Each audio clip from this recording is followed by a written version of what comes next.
आज का हमारा लास्ट एपिसोड है और इसमें हम लोगों ने बच्चे को सिखाना है इंग्लिश रीडिंग और राइटिंग। फाइनल इंग्लिश और रीडिंग और राइटिंग पे बच्चा अब हमारा आ जाएगा। और हम लोगों ने सबसे पहले आपको एक गो थ्रू दी थी इस चैलेंज पे, जो 8 स्टेप हम लोगों ने लिए थे। सबसे पहले हम लोगों ने क्या किया था कि हम लोगों ने डिस्कशन की थी, ये स्टेप पे नहीं आते, जस्ट डिस्कशन की थी हम लोगों ने कि how can I teach English to my kids, और आप बच्चों को किस तरीके से इंग्लिश सिखा सकते हैं। उसके बाद हम लोगों ने बात की थी कि सबसे पहला स्टेप हमारा क्या होगा कि हमने बच्चों को इंग्लिश अल्फ़ाबेट सिखाने हैं, capital letter, small letters with the activities. आप उसका एपिसोड जाके देख सकते हैं। और उसके बाद सेकंड स्टेप था हमारा फोनिक्स सिखाने हैं, बच्चे को साउंड सिखाने हैं, और वो किस तरह सिखाने हैं और क्या एक्टिविटी है, उसका एपिसोड भी अवेलेबल है, आप वो जाके देख सकते हैं।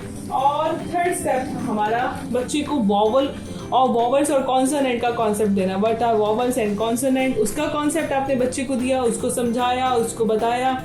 ये सब करने के बाद हम लोगों ने उसके बाद फोर्थ स्टेप क्या किया, बच्चे की इंक्रीज द इंग्लिश विकेबलरी, उसकी विकेबलरी में इजाफा करना है, अल्फाज का ज़ख़ीरा जो है उसमें इजाफा करना है, उसकी विकेबलरी इंग्लिश की बढ़ानी है। कैसे बढ़ानी है, किस तरीके से बढ़ानी है, क्या एक्टिविटी करनी है, वो भी आप जाके देख सकते हैं। उसके साथ साथ हमारा था कि formation of the 2 and 3 words in English, किस तरह 2 और 3 अल्फाज को हमने बच्चों को ब्लाइंडिंग सिखानी है, किस तरीके से उसको बनाना सिखाना है अल्फाज को, बैट, कैट, रैट, मैट। तो उसकी एक्टिविटी अवेलेबल है और वो किस तरीके से की थी वो आप उधर जाके देख सकते हैं। उसके बाद हमने बच्चे को सिखाया कि प्रेपोजिशन सिखानी है, in, on, under, behind, in front of, between, above, near, besides, ये सब ये वाला स्टेप लिया। इस स्टेप में हम लोगों ने बच्चे को ये सिखाया, सब कुछ प्रेपोजिशन सिखाई विद द ट्वाइस, और इसकी एक्टिविटी बहुत मज़ेदार है। हम लोगों ने बच्चे को प्रेपोजिशन सिखाई विद द ट्वाइस, उसकी एक्टिविटी आप लोग जाके देख सकते हैं। उसके बाद हमने बच्चे को WH फैमिली सिखाई कि WH फैमिली क्या होती है, और उसके साथ साथ हमने बच्चे को he, she, a, I, we, they, you, ये सब कुछ जो है ना, ये हमने बच्चे को बताना है। उसके बाद हम लोगों ने लास्ट तक क्या करना है, इंग्लिश रीडिंग और राइटिंग की तरफ अपने बच्चे को लेकर आना है। इंग्लिश रीडिंग और राइटिंग की तरफ किस तरह लाना है। अच्छा, ये सारे स्टेप आपने करने हैं। इनमें से किसी भी स्टेप में आपके बच्चे को प्रॉब्लम हो रही है तो आप लोगों ने क्या करना है कि आपने उसको वो प्रॉब्लम सॉर्ट आउट करना है। आपने सबसे पहले ये नहीं देखना है कि अगर आपका बच्चा आगे बड़ी क्लास में चला गया ना और उसकी कोई भी पॉइंट इसका वो वाला ख़राब है, तो आपने उस पर जाके वर्कआउट करना है, वो उसको आपने चीज़ समझानी है। हुआ ये कि कोरोना की वजह से बहुत सारे बच्चे जो स्पेशली जो शुरू की क्लासेस में बच्चे थे ना, उनकी बेस बहुत ख़राब हो गई है। उनकी बेस पे हम लोगों ने काम करना है। और जैसा कि हमारे चैनल का मोटिव ही यही है कि हम लोगों ने बच्चे को कोग्निटिव लेवल पे पढ़ाना है, उसको बच्चे को कोग्निटिव लेवल पे सिखाना है। हमने उसको रट्टे नहीं लगवाने, हमने उसको सही तौर पे आगाही देनी है और चीज़ों को समझा के और उसको समझ बूझो वो क्या पढ़ रहा है, क्या कर रहा है, उसको रट्टा ना हो। तो वो हमने कैसे करना है, बच्चे की बेसिक कैसे ठीक करनी है। बेसिक ठीक होगी तो बच्चे को फ्यूचर में कभी कोई मसला नहीं होगा, वो खुद से ट्राई करेगा, खुद से बहुत अच्छा पढ़ेगा। सो हम लोगों ने क्या करना है कि बच्चे को इंग्लिश रीडिंग और राइटिंग की तरफ कैसे लेकर आना है। आपको मैंने बताया कि आपने उसको बैट, कैट, रैट, इस तरीके से आपने उसको वो रीडिंग वगैरह शुरू में अल्फाज उसको सिखाए, दिस, डैट वगैरह 3 वर्ड हैं वो करवाए। तो उसके बाद आप लोगों ने बुक्स जो होती हैं वो स्टार्ट करनी है। अच्छा, अगर आपका बच्चा आगे क्लास में चला गया है तो आप लोगों ने ये नहीं करना कि उसको बैक से उसकी रीडिंग सही नहीं है और आगे वो बड़ी क्लास में चला गया, बैक से उसकी रीडिंग ठीक नहीं, तो आप उसको पिछला कायदा लगा दें।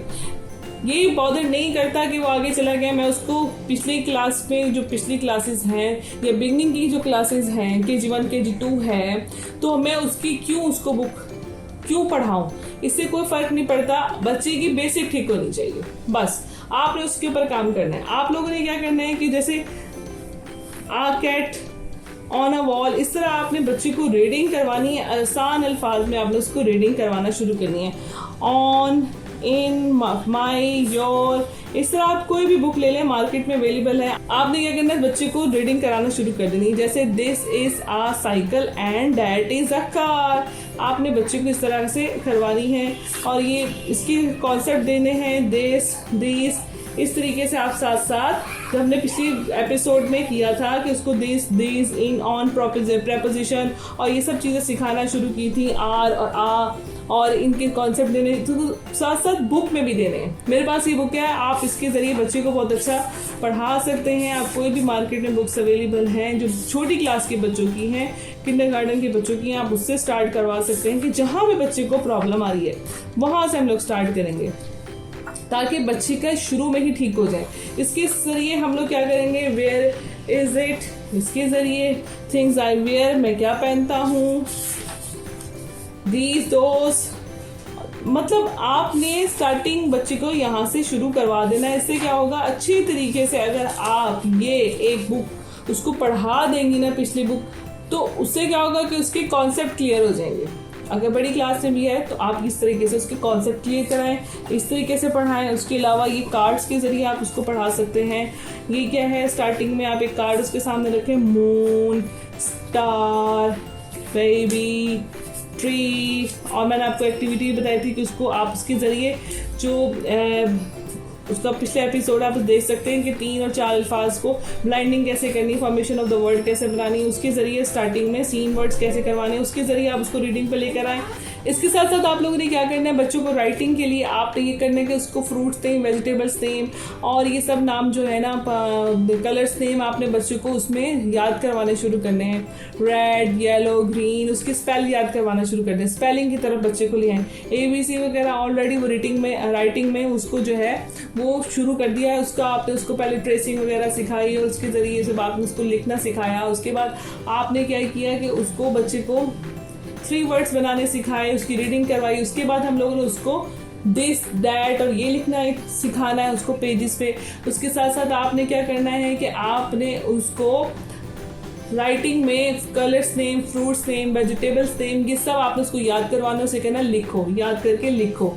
तो क्या होता है कि बच्चे को संडे, मंडे, जनवरी, फरवरी, वीक डेज, मंथ्स नेम, आपने ये सब उसको याद करवाने शुरू कर देने हैं। और उसके बाद फिर आपने उसको एक ऐसे राइटिंग पे ले आना है। ऐसे राइटिंग में हमने क्या करना है, दिस माई नेम इज़, जो उसका नाम है, आई एम 4 year old या 3 year, जितनी भी उसकी एज है, माई स्कूल नेम इज़, इस तरीके से उसको ऐसे लिखवा दें। चेयर पे ऐसे लिखवाएं, उसको चेयर पे उसको याद करवाएं और टेबल पे याद करवा दें। कोई भी मतलब आपने एक छोटा सा एक पैराग्राफ लिख के बच्चे को याद करवाना है आसान अल्फाज में, उसे कहना फिर आप लिखो।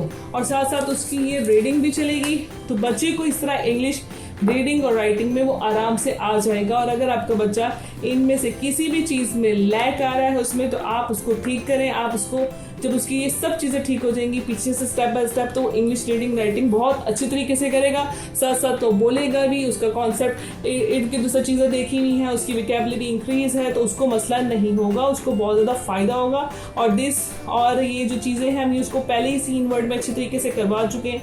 This, that, mango, shirt, bag, ये सब आता है तो उसको मसला नहीं होगा, देखते ही पढ़ लेगा, फौरन से पढ़ लेगा, उसको बिल्कुल मसला नहीं होगा। तो इस तरीके से आप अपने बच्चे को इंग्लिश राइटिंग के साथ साथ रीडिंग दोनों कंबाइन उसको करवाएंगे और बच्चा बहुत अच्छे तरीके से सीख जाएगा। और बच्चे की राइटिंग कैसे अच्छी होगी, किस तरीके से होगी, उसके लिए इंग्लिश राइटिंग एक मैंने आपको उसको स्पीड तेज करवानी है, बच्चे की राइटिंग कैसे सही करवानी है, उसके लिए भी मैंने एक एपिसोड हमारा अवेलेबल है, आप वो भी जाके देख सकते हैं। उसका लिंक आपके साथ शेयर कर देंगे। तो आप इस तरीके से बच्चे की रीडिंग राइटिंग को बेहतर कर सकते हैं। और अगर छोटा बच्चा है तो उसकी पेंसिल होल्डिंग अच्छी होगी तो उसकी राइटिंग भी अच्छी होगी। तो पेंसिल होल्डिंग का भी एपिसोड हमारे उस पर वीडियो अवेलेबल है चैनल पे, आप जाके देख सकते हैं कि बच्चे को पेंसिल होल्डिंग कैसे करानी है। पेंसिल होल्डिंग से पहले उसको कौन सी एक्टिविटीज़ करानी, उसका भी अवेलेबल है, आप वो भी वीडियो जाके देख सकते हैं कि उसकी पेंसिल ग्रिपिंग अच्छी हो और वो पेंसिल होल्डिंग जल्दी सीखे, अर्ली एज में सीखे। तो उसके एपिसोड्स ऑलरेडी हमारे चैनल पे मौजूद हैं, आप जाके देख सकते हैं। अंडर 3 years के बच्चे को हमने प्री राइटिंग एक्टिविटीज़ कैसे करवानी है, तो आप जाके वो देखें। और उसके साथ साथ बच्चे को पेंसिल होल्डिंग कैसे करवानी है वो देखें। उसके बाद जब बच्चा लिखने पर आ जाएगा तो क्या स्टेप लेने हैं वो मैंने आपको बता दिए कि किस तरीके से लेने। तो ये आप 8 स्टेप चैलेंज है, आप उसके ज़रिए बच्चे को सिखाएं। आपका बच्चा स्टार्टिंग लेवल पे है, वो डेफिनेटली इंग्लिश रीडिंग राइटिंग की तरफ बहुत अच्छे तरीके से आ जाएगा और उसको इंग्लिश बहुत अच्छे तरीके से आ जाएगी। इसके अलावा कोई भी आपका क्वेश्चन है आप हमसे पूछ सकते हैं, आप हमें मैसेज करके पूछ सकते हैं। और आप लोग हमसे कोई भी चाहते हैं किसी भी टॉपिक के बारे में कि आपको हेल्प चाहिए, तो मैं डेफिनेटली पूरी कोशिश करूंगी कि मैं उसकी वीडियो बनाऊं और आप लोगों की हेल्प करूं, क्योंकि मेरा पहला मोटिव यही है कि मैं अपना नॉलेज आप लोगों के साथ शेयर करूं। आप लोगों को कोई भी रिगार्डिंग एजुकेशन से रिलेटेड हो, साइकोलॉजिकल हो, मेंटल हेल्थ हो, उसके रिलेटेड और स्पीच थेरेपी से रिलेटेड कोई भी आपको क्वेश्चन हो, आप मुझसे पूछ सकते हैं। तो मैं अपनी तरफ से पूरी कोशिश करूंगी कि मैं आपको उसका जवाब दूं, आपकी प्रॉब्लम्स को सॉल्व करने की कोशिश करूं।